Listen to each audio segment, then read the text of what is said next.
Como comentábamos ya reiteradamente, ya comenzó la COP27 y aquí Chile, un paisito al final del mundo, igual tiene un rol y ha tenido una participación en las últimas COP, primero porque íbamos a ser sede, después por el rol que tuvimos en la COP que se realizó en Madrid, después porque vino la pandemia y como que nos tocó un poco renovarnos el plato y seguir un poco en ese rol. Y quien en ese momento era una científica que participaba muy activamente de la conversación climática porque es su área de expertise, es hoy nuestra ministra de Medio Ambiente, Maisa Rojas, que va a tener acá también un rol ya no solo desde la ciencia, sino desde la política. Muchas gracias por estar aquí junto a nosotros en Futuro 360. Hola, buenas, Paloma. Un gusto estar acá nuevamente en rol de ministra. Ministra, yo partía porque con ese pensamiento tan común entre los chilenos, que es como chilito, ¿verdad? Chile, este país tan chiquitito, que aparte no aporta nada en términos generales cuando uno ve el mapa de quienes están calentando el planeta. No hemos sido nosotros. ¿Qué va a ir a hacer a una cumbre? ¿Hablar de qué? ¿Cómo usted contesta a esa visión que tienen algunos? Buena pregunta, efectivamente se hace bastante. Y por pura casualidad, la verdad las cosas que justo hoy día me puse una chaqueta con esta chapita, es un colibrí. Colibrí que en este caso tiene que ver con una fábula en que hay un incendio y hay un colibrí que en su piquito lleva agüita y un animal le pregunta ¿qué estás haciendo? Y dice, hago mi parte. Y yo creo que eso ejemplifica muy bien lo que ha hecho Chile. La crisis de cambio climático y las otras, de las cuales no vamos a hablar hoy día, ninguna de ellas se puede resolver un país por sí solo. Tiene que hacerse en el ámbito multilateral y cada cual tiene que hacer su parte. Esa ha sido la visión de Chile, por eso firmamos el Acuerdo de París. El 2020, cuando correspondía, entregamos nuestra actualización de nuestros compromisos nacionales. Tenemos una estrategia. Tenemos a partir de junio de este año una ley que hace que esos compromisos que tenemos a nivel internacional se hacen vinculantes a nivel nacional. Y el año pasado, en la COP26, se le pidió a los países hagan un esfuerzo adicional porque no estamos llegando. Chile va a llegar con su esfuerzo adicional a la COP27.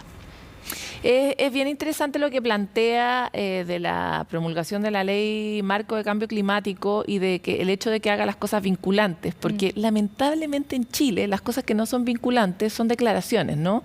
Y de alguna manera así lo ha demostrado un poco también el reporte de la Contraloría, que dice habíamos comprometido esto y no lo hemos cumplido. Ahora ya va a poder entrar también distintos instrumentos del Estado a exigir que esos compromisos se cumplan.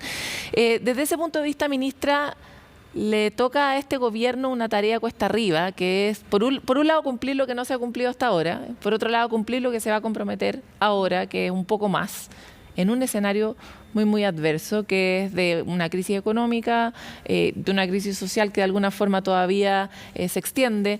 ¿Cómo ve usted la capacidad efectiva de este gobierno de poder cumplir con estos compromisos que ahora vamos a llevar, además, más grandes? Así es.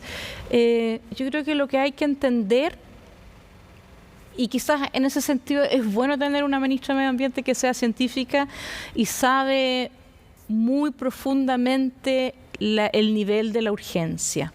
Pero no solamente nosotros hacemos lo que estamos haciendo porque hacemos nuestra parte, no solamente porque entendemos la urgencia, sino que porque la acción climática, ¿verdad?, que son todas esas medidas que uno toma para hacerse cargo de las causas del cambio climático a través de la mitigación y hacerse cargo de las consecuencias del cambio climático a través de la adaptación. Todas esas acciones van a significar transformaciones que van en beneficio de las personas, de mayor bienestar. Eso es finalmente. No es solamente un bienestar ambiental separado de nuestra visión de bienestar social. Trae también beneficios económicos, porque la transición energética está asociada a inversiones, a innovación, a nuevas industrias, así que tiene también... Y en algún momento debiera verse reflejada en la cuenta también, me imagino yo, ¿no? Sí, tarde o temprano, porfa. Así Paguemos es. menos. Así es que yo creo que con esa visión de qué es lo que el rol que nos juega, que nos toca y los beneficios que están asociados a esto, estoy segura que vamos a poder implementar, que es la parte que nos corresponde hacer. Ministra, hablemos de lo peliagudo. Vamos a partir por el hecho de que China, India y Rusia están... no están ausentes. Claro, están ausentes, pero sus negociadores igual van a la COP.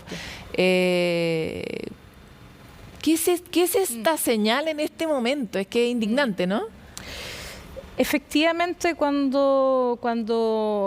y en otras entrevistas que me han hecho, he dicho que efectivamente el contexto internacional está complejo. Está especialmente complejo comparado con el año pasado. Había como un ánimo, no nos juntábamos en 2 años porque el 2020 no hubo COP por la pandemia.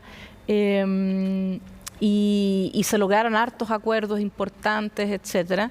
Ese ánimo ya no es el mismo. En gran medida, yo diría, 2 factores importantes. Efectivamente, por un lado, la guerra que hace que algunos piensen de que aparecen prioridades más importantes, pero quiero volver a eso igual.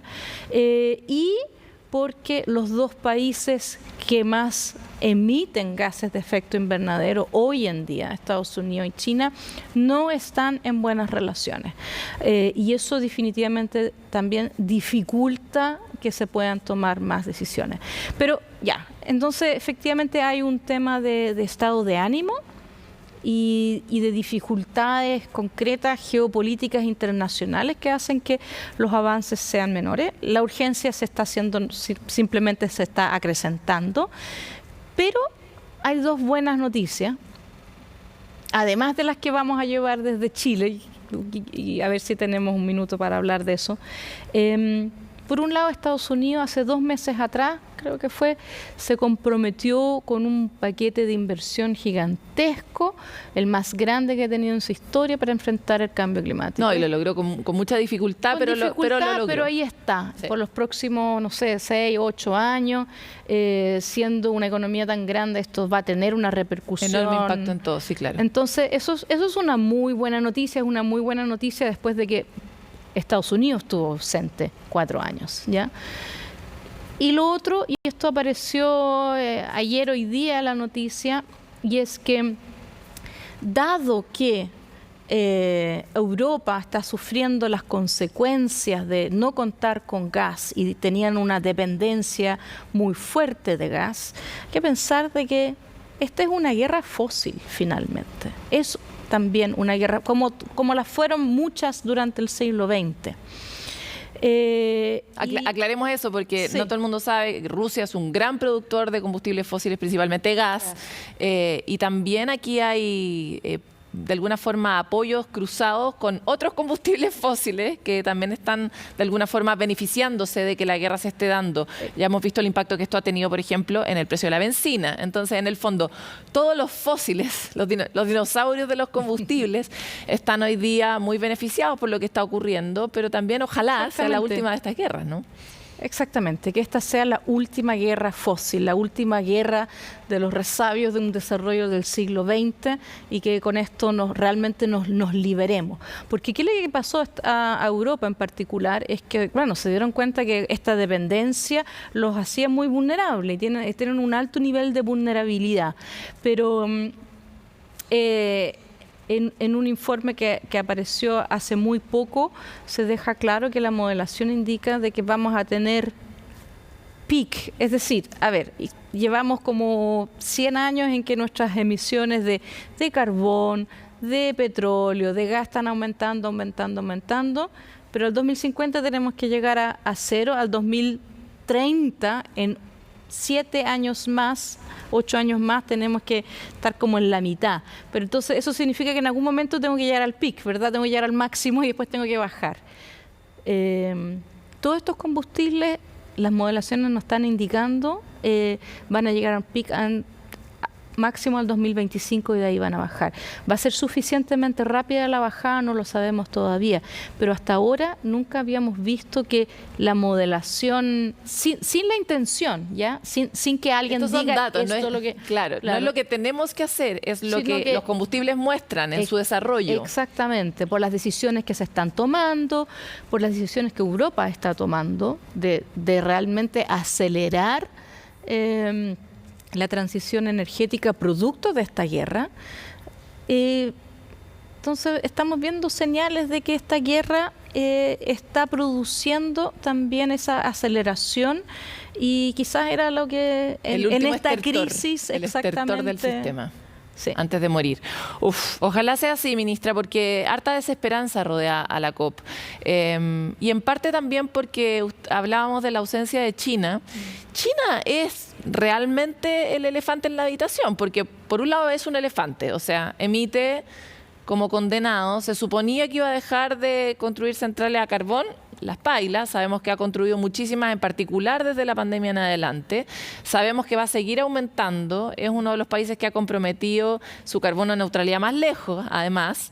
Pero además no está en el grupo de los acusados, que son los que se han desarrollado hasta ahora. Los países desarrollados son los que se dice en todas las declaraciones tienen que pagar la cuenta de lo que está ocurriendo, ¿no?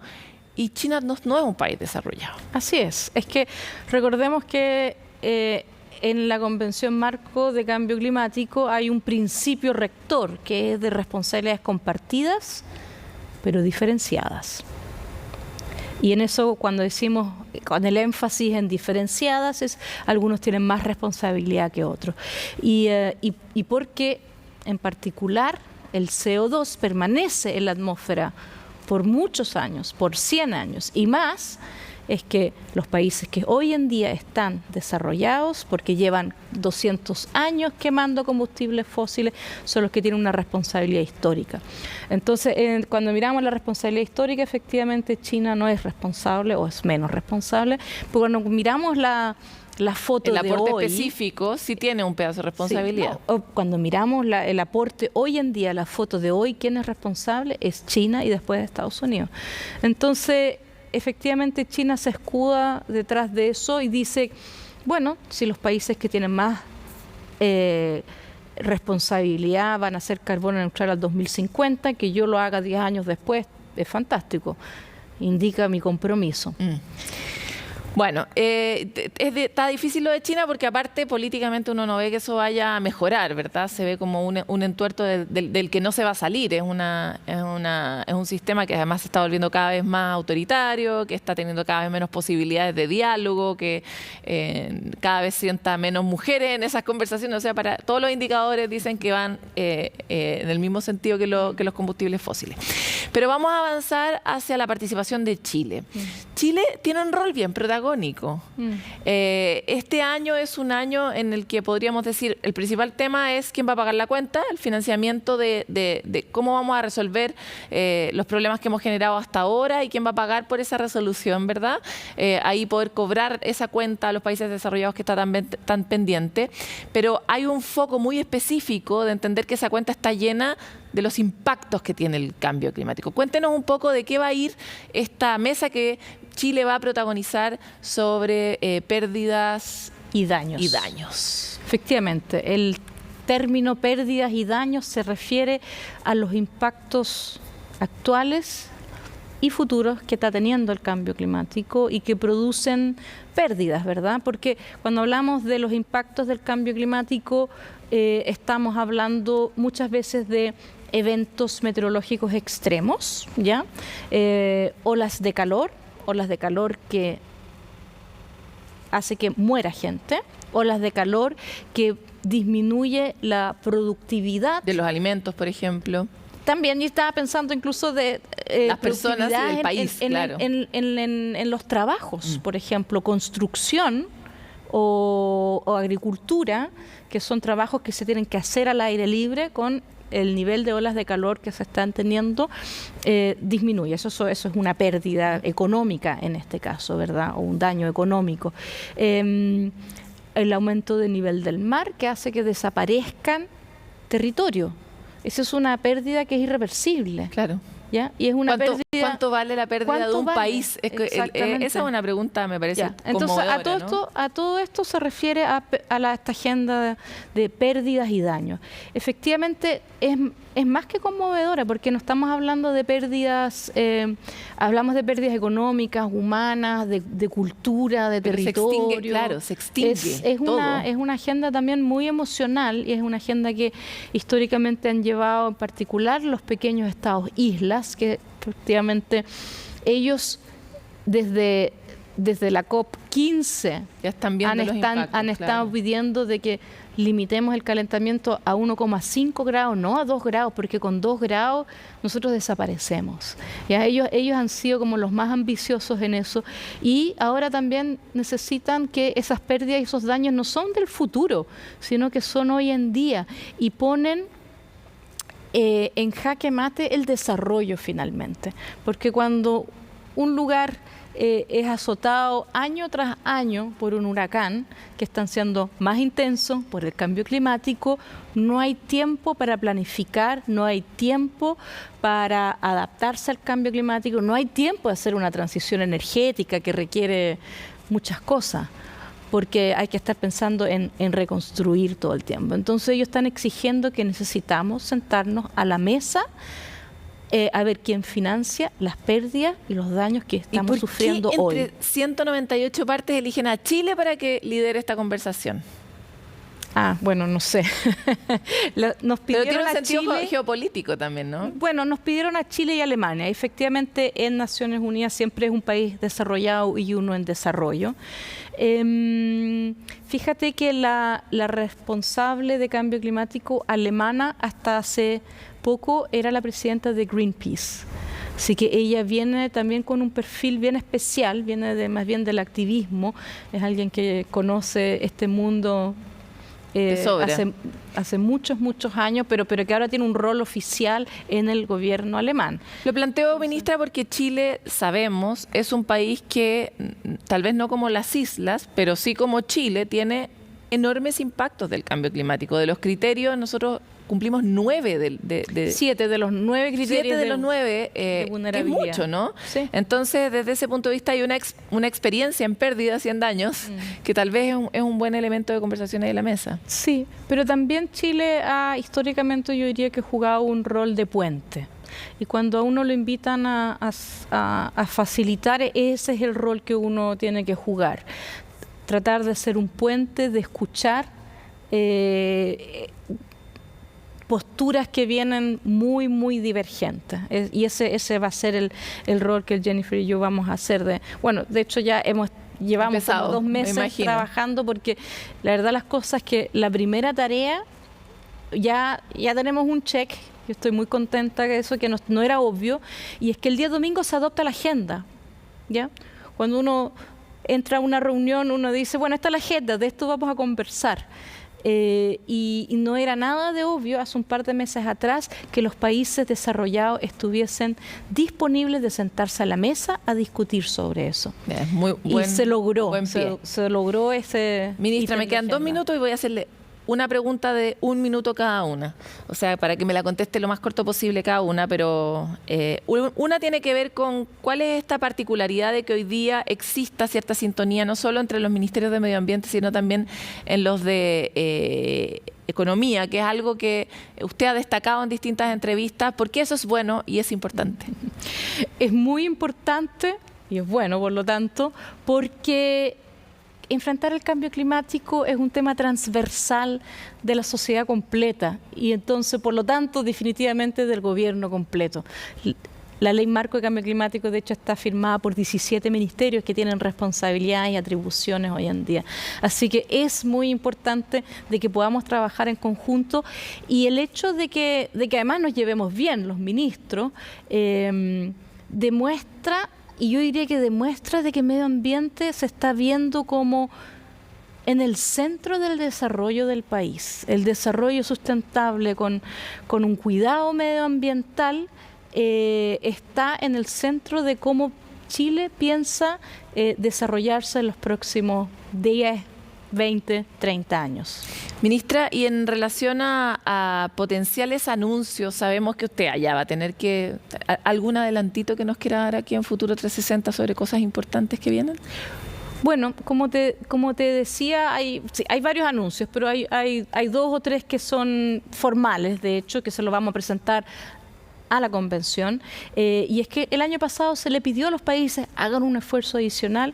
Nosotros estamos haciendo esfuerzos adicionales con cosas que un poco más largo de explicar, pero transparencia, muy importante, cómo miramos lo que estamos haciendo, cómo vamos a poder comparar, y también una meta sobre metano, gas de efecto invernadero, que merece una entrevista sesión completa, exactamente, donde Chile no tenía muchos compromisos y ahora nos vamos a comprometer que a partir del 2025 nuestras emisiones, en vez de seguir aumentando, van a ir disminuyendo, asociado a actividades que vamos a tener que realizar en ganadería, agricultura y también en residuos, la basura que Pero botamos. es un gas que además aporta mucho al combate, porque es un gas que calienta muchas veces más que el CO2, así que el trabajo que hagamos ahí puede llegar a ser sustantivo. Para cerrar, ministra, estamos en este momento en una huelga de los guardaparques, pero Chile es un exportador de soluciones naturales. ¿Cómo ve usted que esto puede avanzar y de qué manera? Bueno, la solución definitiva va a venir cuando logremos sacar del Congreso el Servicio de Biodiversidad y Áreas Protegidas. Estuvimos hace poco tiempo, ¿verdad? Tú estabas ahí, de hecho, el ministro de Hacienda se comprometió que iba a haber más financiamiento para las áreas protegidas cuando tuviéramos el Servicio de Biodiversidad y Áreas Protegidas. Sí, es una crisis más o menos grande, ley de la ¿verdad? Naturaleza como corresponde a un país con la ambición que tiene Chile. Haremos ese seguimiento entonces, ministra, que le vaya bien. Esta semana le toca al subsecretario, por eso estamos con usted aquí presencial en Futuro 360, que le vaya bien en Egipto, que se logre simplemente lo que toda la humanidad está esperando que se logre, ¿verdad? En ese lugar. Muchas gracias por estar aquí, esperamos tenerla más adelante. Gracias por la entrevista.